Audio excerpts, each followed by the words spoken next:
A 16-year-old boy shot dead. Tonight, authorities in Jersey City say he was targeted.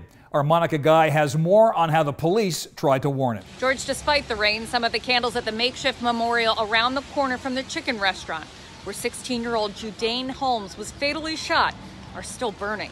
Just one day after celebrating the Christmas holiday with his 2-month-old baby and the child's mother, he was murdered in broad daylight. Jersey City's Mayor Stephen Fulop's office released a statement saying that law enforcement was looking for Holmes over the last several weeks because it knew that he was likely being targeted because of his alleged involvement in a shooting that happened earlier this year. The shooting that took Holmes' life happened around 3:30 Wednesday afternoon inside the new U.S. Fried Chicken restaurant. A worker who was too afraid to go on camera told me that Holmes had just placed an order and was walking out the door when someone wearing a ski mask shot at him 3 times. You can see the holes in the wall and in a window where some of the bullets hit.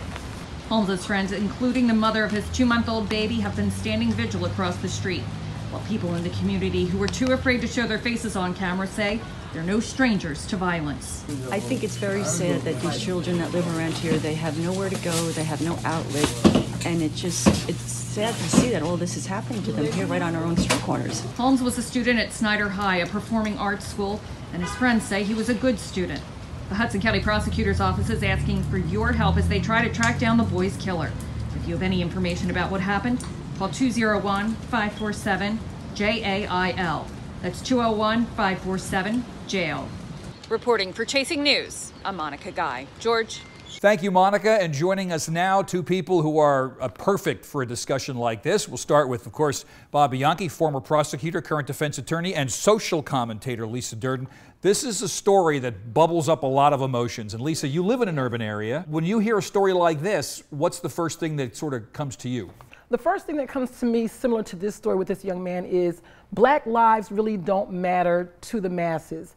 We see these kinds of things happening all the time, and nobody seems to care. When you see a young person, let's say in Alpine, New Jersey, or Livingston, New Jersey, and something happens to them, they might have an overdose on opioids, or they might have shot someone in their school. The whole world wants to know what went on, and they're concerned about, well, what happened when a Black kid is shot in the city of Newark or Hudson County or Jersey City?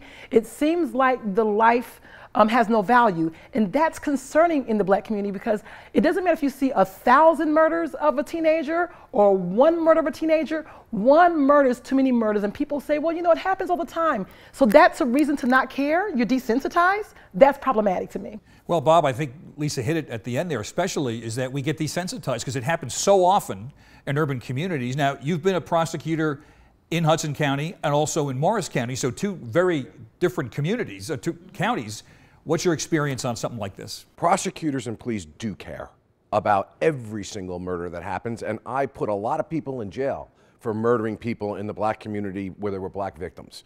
That said, there's a point to what Lisa is saying about the desensitization of the issue, because you see it coming over and over and over again. So what I was really surprised at when I became the Morris County prosecutor, which is a white affluent area, was that whenever there was a murder, the media was there non-stop, day after day, camped out. And I went up to a couple of them sometimes and said, why is it that you're here and not in Newark or Jersey City? And their point of view was, Bob, it doesn't happen up here all the time, so that's news. Down there, it happens every day. Take it for what it's worth. That was the media's point of view. Well, it's tragedy no matter how you look at it. As we say, it's all lives matter in a situation like this. Bob, Lisa, thanks so much for chiming in on this very important topic.